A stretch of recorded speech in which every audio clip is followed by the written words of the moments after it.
પણ જે વસ્તુની આપણે સ્વિચ ચાલુ કરી હોય, દાખલા તરીકે પંખાની સ્વિચ ચાલુ કરી હોય તો સ્વિચ ચાલુ કર્યા સાથે જ પંખો ચાલુ થઈ જાય. એનું કારણ શું? તો સ્વિચ અને પંખા સાથે જે તાર જોડેલો છે એ તારની અંદર વિદ્યુત પ્રવાહ પસાર થાય, એ તારની અંદર વિદ્યુત પ્રવાહ પસાર થાય, એના લીધે જેવી તમે સ્વિચ ચાલુ કરો એ સાથે જ પંખો ચાલુ થઈ જાય. એટલે સ્વિચ ચાલુ કરતા પરિપથ અથવા તો તારમાંથી વિદ્યુત પ્રવાહ પસાર થાય અથવા પસાર થશે એટલે બલ્બ પ્રકાશિત થશે. હવે જોઈએ આગળ વ્યાખ્યા છે રૈવાજિક વિદ્યુત પ્રવાહ. આ વ્યાખ્યા છે એ જૂની વ્યાખ્યા. અત્યારે આ રૈવાજિક વિદ્યુત પ્રવાહની વ્યાખ્યા બહુ ઓછી ઉપયોગમાં લેવાય કે ઇલેક્ટ્રોનની ગતિ કઈ બાજુ હોય, ઋણથી ધન તરફ હોય તો એવા પ્રવાહને રૈવાજિક વિદ્યુત પ્રવાહ કહેવાય. પણ અત્યારે આપણે શું જોઈએ કે ઇલેક્ટ્રોનની ગતિ છે એ આપણે સામાન્ય રીતે ધનથી ઋણ તરફ, એટલે ધન છેડાથી ઋણ તરફ ઇલેક્ટ્રોન ગતિ કરતા હોય એ આપણે જોતા હોય. હવે આગળ છે એક સૂત્ર આવે છે I બરાબર Q ના છેદમાં T. બરાબર? આ ચેપ્ટરનું પહેલું સૂત્ર છે. તો કોઈ t સમયની અંદર કોઈ વાહક એટલે કે પદાર્થમાંથી પસાર થતો વિદ્યુત ભારનો જથ્થો Q હોય, વિદ્યુત ભારનો જથ્થો Q હોય અને વાહકમાંથી પસાર થતો વિદ્યુત પ્રવાહ I હોય. અહીંયા ત્રણ નામ આવ્યા. T એટલે સમય, Q એટલે વિદ્યુત ભારનો જથ્થો અને વિદ્યુત પ્રવાહ એટલે I. તો એનું સૂત્ર I બરાબર Q ના છેદમાં T. આટલું ક્લિયર? હવે આગળ જોઈએ. આગળ દાખલો આવે કે બલ્બમાંથી 0.5 એમ્પિયર જેટલો વિદ્યુત પ્રવાહ વહે છે. એટલે કોઈ દાખલો હોય તો આપણે સ્ટાર્ટિંગ ક્યાંથી કરીએ? દાખલા પર રકમમાં આપેલી ડેટા હોય તો ડેટામાં તમને શું આપ્યું છે કે I બરાબર વિદ્યુત પ્રવાહ એટલે I બરાબર 0.5 એમ્પિયર. પછી શું કીધું? 10 મિનિટ એટલે તમને t આપ્યો છે 10 મિનિટ. તો તમારે વિદ્યુત ભાર એટલે આપણે આયા Q. તો Q બરાબર ક્વેશ્ચન માર્ક. આપણી પાસે સૂત્ર છે કે I બરાબર Q ના છેદમાં T. આપણે વિદ્યુત ભાર શોધવાનો છે એટલે Q ને કરતા બનાવશું તો Q બરાબર IT. I એટલે 10 અને T એટલે 10 અને I બરાબર 0.5. બરાબર? તો અહીંયા જવાબ તમને મળશે 5. તો 5 છે શું છે? 5. બરાબર? 5 તમને શું મળ્યું? એ કુલમ્બમાં આવે. પરંતુ વિદ્યુત પ્રવાહનો વિદ્યુત ભારનો જથ્થો છે એ તમારે કુલમ્બમાં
તારમાંથી 10 એમ્પિયર પ્રવાહ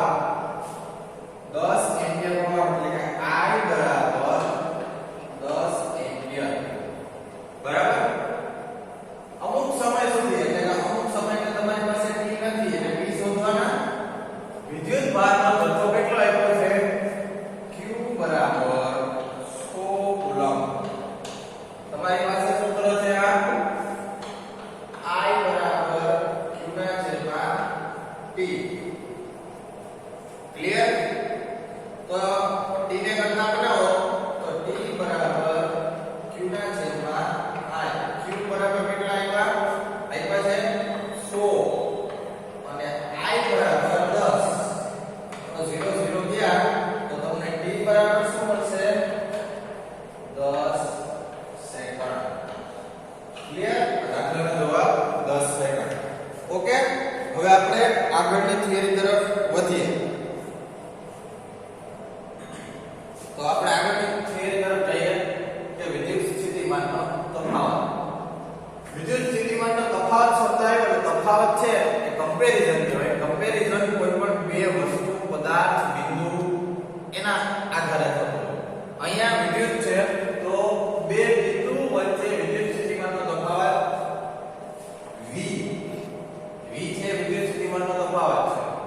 બરાબર તો શું થાય કરેલું કાર્ય છેદમાં વિદ્યુત ભાર એટલે કે વિદ્યુત સ્થિતિમાનનો તફાવત બરાબર વર્ગના છેદમાં q આનું સૂત્ર છે આપણે આ બીજું સૂત્ર આજનું જોયું હવે વિદ્યુત સ્થિતિમાનનો તફાવત છે એનો એકમ વોલ્ટ છે બરાબર વિદ્યુત સ્થિતિમાનના તફાવતનો એકમ શું કહેવાય વોલ્ટ અને આ કેના વડે મપાય વોલ્ટામીટર તો આ વોલ્ટ છે અને વોલ્ટામીટર એની પાછળનું રહસ્ય શું તો કે ઇટલીનો વૈજ્ઞાનિક હતો એલેક્ઝાન્ડર વોલ્ટા એને આ બધી વસ્તુ શોધી એટલે એની નામની યાદમાં વિદ્યુત સ્થિતિમાનના તફાવતને વોલ્ટા કહેવાય અને માપવાના યંત્રને વોલ્ટામીટર કહેવાય તો હવે આનો એકમ આપણે કઈ રીતે ગોતીશું તો આ વોલ્ટ છે અને આ કુલમ છે વોલ્ટ છે કાર્ય એ જૂલમાં મપાય કુલમ છે એ વિદ્યુત ભારમાં બરાબર તો 1 વોલ્ટ બરાબર 1 જૂલ કુલમ ઇન્વર્સ આ રીતે એનો એકમ બને હવે આપણે અહીં દાખલો જોઈએ સૂત્ર આધારિત કે વિદ્યુત સ્થિતિમાનનો તફાવત તમને આપેલો કેટલો 12 વોલ્ટ એટલે તમારી પાસે V બરાબર 12 વોલ્ટ આપ્યા છે વિદ્યુત ભાર તમને આપ્યો છે Q બરાબર 2 કુલમ તો તમારે છેલ્લું કાર્ય ગોતવાનું છે તમારી પાસે સૂત્ર છે V બરાબર W ના છેદમાં Q ઓકે તો આને અંદર કિંમત મૂકી દે તો V બરાબર અહીંયા 12 W ગોતવાનો એટલે એનો છેદમાં Q એટલે 2 અને અહીંયા જવા દે તો ગુણાકારમાં લીધે W 12 multiplied by 2 therefore W is equal to 24 joule clear 24 joule કાર્ય તમે કરશો તો વિદ્યુત સ્થિતિમાનનો તફાવત તમને 12 વોલ્ટનો મળશે હવે આપણે જે વિદ્યુત પરિપથ હોય તો વિદ્યુત પરિપથની અંદર અમુક સિમ્બોલ હોય આકૃતિ આપેલી હોય તો કયા પ્રકારનો સિમ્બોલ છે એનો દર્શાવવાનો અર્થ શેના માટે દર્શાવેલો હોય એ આકૃતિની અંદર તે આપણે જાણવાની કોશિશ કરીએ તો મિત્રો આપણે જોશું કે પરિપથ હોય તો એની અંદર કેવા કેવા પ્રકારની આકૃતિ હોય તો એને આપણે શું આપેલું છે એમ સમજવું જો આ રીતે એક બાજુ મોટો છેડો અને એક બાજુ નાનો છેડો પ્લસ માઈનસ આંકડો હોય તો એને વિદ્યુત કોષ કહેવાય હવે કીધું કે બેટરી અથવા તો વિદ્યુત કોષનું સંયોજન છે તો એક કરતા વધારે બેટરી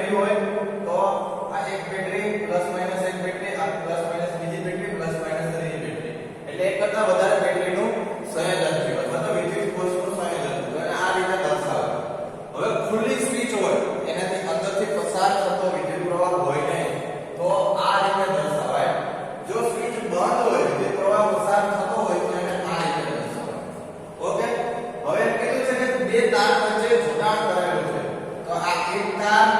અને બીજો તાર જોડાણ કરેલો છે એને આવી રીતે દર્શાવાય અને વચ્ચેને જોડાણ ટપકું છે એ જોડાણ દર્શાવે તો આ બીજો તાર બરાબર હવે જોડાણ વગર બે તાર પસાર થતા હોય તો આ એક તાર અને અહીંથી એની ઉપરથી ડાયરેક્ટ બીજો તાર પસાર થાય છે ક્લિયર હવે એમ કીધું છે કે વિદ્યુત બલ્બને આપણે કેવી રીતે ઓળખવું તો આ રીતની આકૃતિ હોય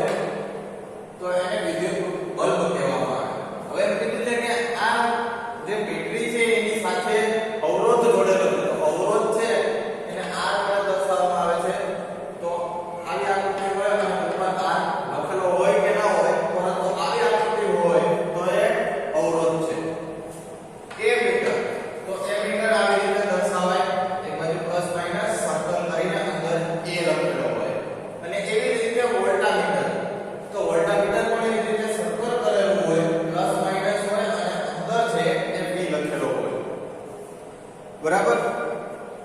તો આપણે આ બધી આકૃતિ ઉપરથી સર્કિટ છે સર્કિટ એટલે પરિપથ અને ડાયાગ્રામ એટલે આકૃતિ તો સર્કિટ ડાયાગ્રામ આપણે શીખી ગયા હવે આપણે જોઈએ ઓહમનો નિયમ ઓકે ઓહમનો નિયમ આપણે તરફ આગળ વધીએ હવે આપણે ઓહમનો નિયમ જોઈએ તો ઓહમનો નિયમ એટલે V બરાબર IR આ કેવી રીતે આવ્યું V બરાબર IR તો જે વિદ્યુત સ્થિતિમાનના તફાવતનો બે છેડા વચ્ચે વિદ્યુત સ્થિતિમાનનો તફાવત તમને V મળે એ કેટલો મળે તો કે એની અંદર પસાર કરેલા વિદ્યુત પ્રવાહ અને એની અંદર રહેલા અવરોધ જેટલો હોય છે તો આ જે નિયમ છે એને આપણે શું કહેશું ઓહમનો નિયમ આની અંદર R છે એ અવરોધ છે અને I છે વિદ્યુત પ્રવાહ છે V છે એ વિદ્યુત સ્થિતિમાનનો તફાવત છે અવરોધ R નો એકમ તમને ઓહમ મળશે ઓહમની સંજ્ઞા આ રીતે હોય એટલે તમારે જ્યારે R શોધવાનું હોય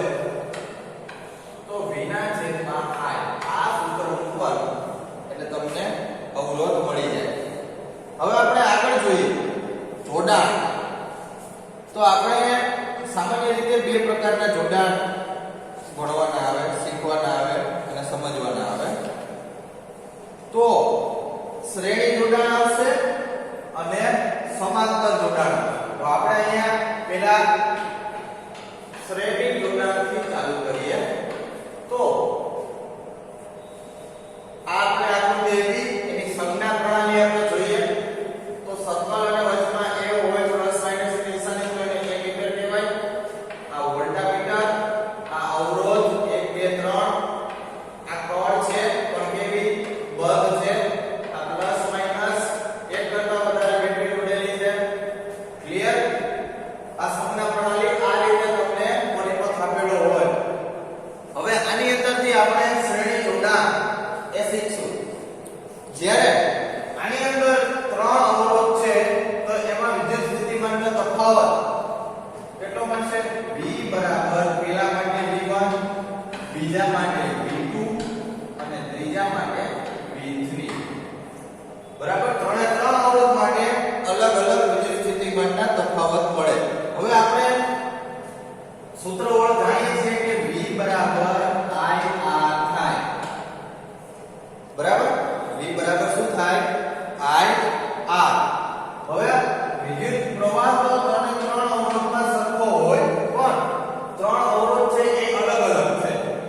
તો V1 બરાબર IR1 પછી V2 બરાબર IR2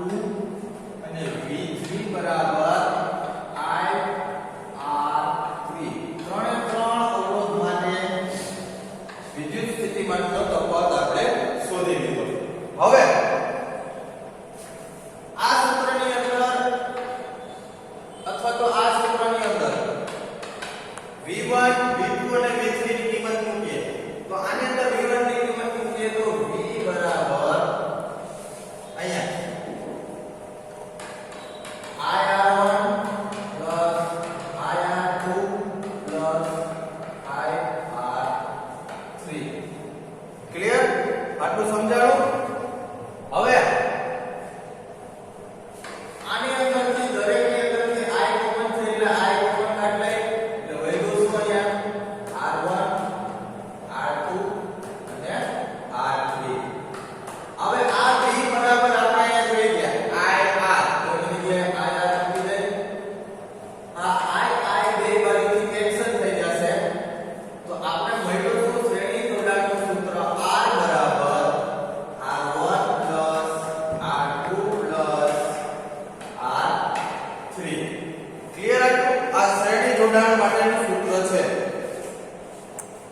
એટલે વધશે શું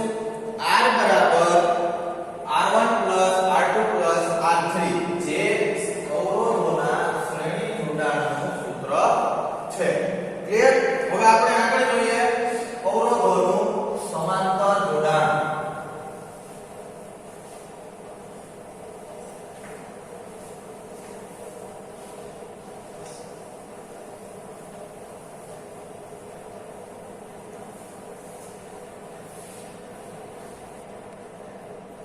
તો અવરોધોના સમાંતર જોડાણ માટે આપણે કઈ રીતે આવશે ત્રણે ત્રણ અવરોધ છે R1 R2 અને R3 એ એકબીજાને સમાંતર આવે બરાબર અને આ સંયોજન છે વિદ્યુત કોષોનું બેટરી પછી આ બંધ સ્વિચ એમીટર વોલ્ટમીટર અને આની અંદરથી આ જેટલો વિદ્યુત પ્રવાહ ધનથી ઋણ દિશા તરફ પસાર થશે આટલું સમજાઈ ગયું હવે આપણે શ્રેણી જોડાણની અંદર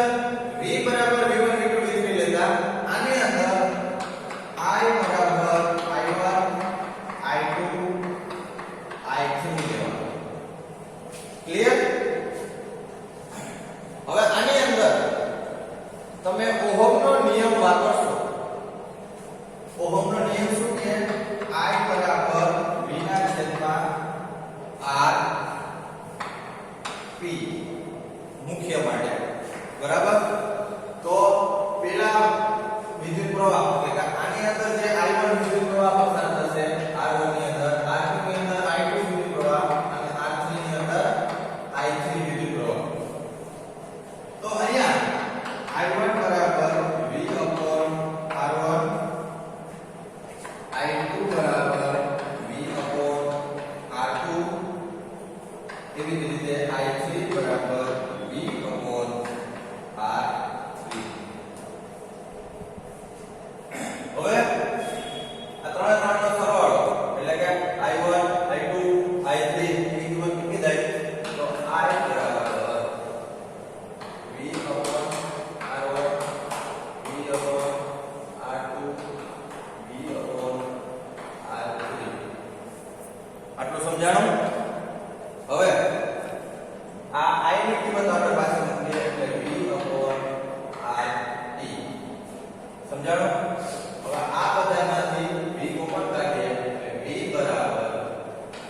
1 upon R1 plus 1 upon R2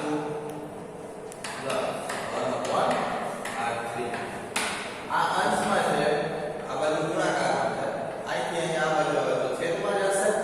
તો આ V કેન્સલ થશે એટલે અહીંયા વધશે શું 1 upon R બરાબર 1 upon R1 1 upon R2 1 upon R3 આ સૂત્ર છે એ સમાંતર જોડાણનું સૂત્ર છે ઓકે ક્લિયર આટલું આગળ થિયરી જોઈએ કે વિદ્યુત પ્રવાહની તાપીય અસર તો વિદ્યુત પ્રવાહની અસર કયા કયા યંત્રની અંદર ઉપયોગમાં લેવાય તો કે ઇસ્ત્રી છે હીટર છે બરાબર આની અંદર એ બધા વિદ્યુત પ્રવાહની તાપીય અસર જોવા મળે કે જેની અંદર ઉષ્માનો વિપુલ માત્રામાં વ્યય થતો તો ઉષ્માનો જે પ્રક્રિયામાં ઉષ્માનો વિપુલ માત્રામાં વ્યય થાય તેને વિદ્યુત પ્રવાહની તાપીય અસર કહેવાય છે વિદ્યુત પ્રવાહના જે અંદર ઉષ્મા હોય એના હિસાબે જે ગરમી મળે છે એને આપણે શું કહીએ તાપીય અસર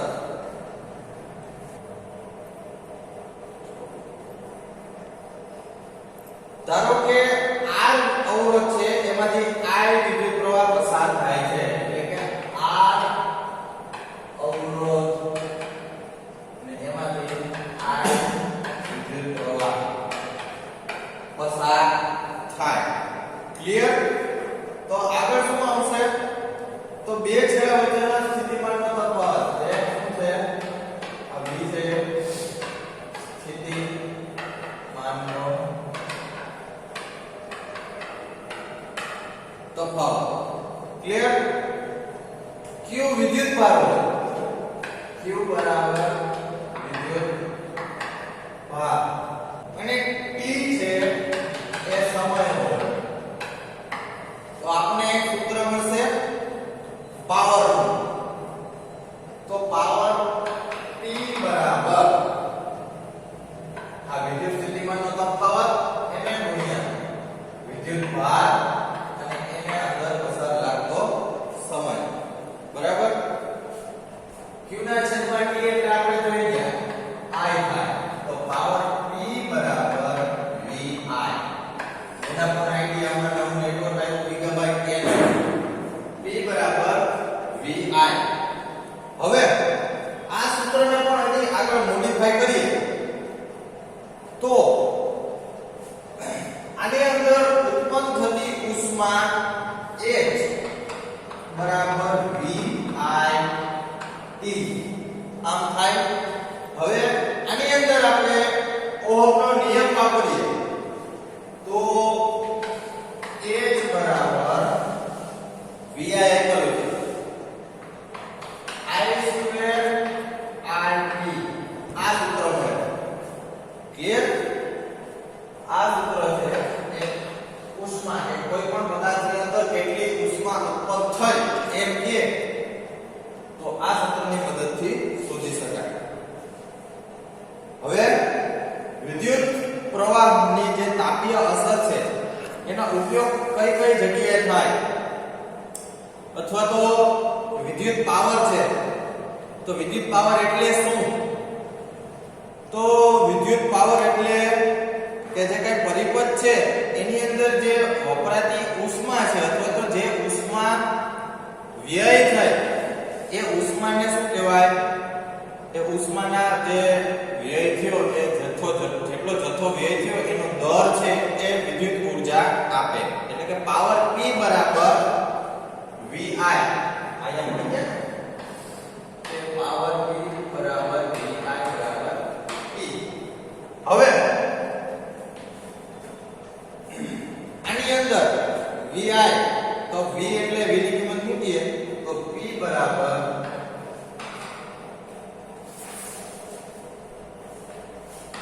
V square upon R clear આ સૂત્ર હવે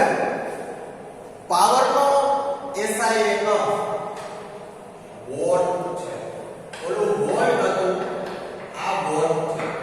બરાબર એટલે મિસ્ટેક નહીં કરવાની 1 વોલ્ટ એટલે 1 વોલ્ટ એમ્પિયર 1 આ વોલ્ટ બરાબર 1 VA 1 વોલ્ટ બરાબર 1 વોલ્ટ એમ્પિયર ઓકે હવે આપણે જોઈએ કે 1 કિલોવોટ બરાબર કેટલી ઊર્જા થાય 1 કિલોવોટ પાવર તો 1 કલાકમાં કેટલી ઊર્જા ઉત્પન્ન થાય તો કિલો એટલે 50 અને 1 કલાકની અંદર મિનિટ ને સેકન્ડ 3600 બરાબર તો આ 3600 અને 65 મીટર આ 2 ને 3 5 બરાબર અને અહીંયા એક આગળ કોઈ લઈ તો 5 ને 6 એટલે 3.6 ગુણ્યા 10⁶ આનો હવે એકમ અહીંયા કાર્ય આવી ગયું એટલે કે આ જૂલ થશે બરાબર આનો એકમ શું થાય 3.6 10⁶ જૂલ આટલી ઊર્જા 1 કલાકની અંદર ઉત્પન્ન થાય આને 1 યુનિટ કહેવાય આટલી ઊર્જા વપરાય ને ત્યારે 1 યુનિટ વપરાણું એમ કહેવાય ક્લિયર તમારા ઘરની અંદર જે યુનિટ વાઇઝ તમને બિલ આવતું હોય તો જ્યારે આટલી ઊર્જા વપરાશે ત્યારે 1 યુનિટ વપરાણું એમ કહેવાય ઓકે તો અહીંયા આપણું આ ચેપ્ટર પૂરું થાય છે આ ચેપ્ટરને લગતા દાખલા તમને PDF સ્વરૂપે મળી જશે અને દાખલા ગણવાની ટ્રાય કરજો ન આવડે તો મેસેજ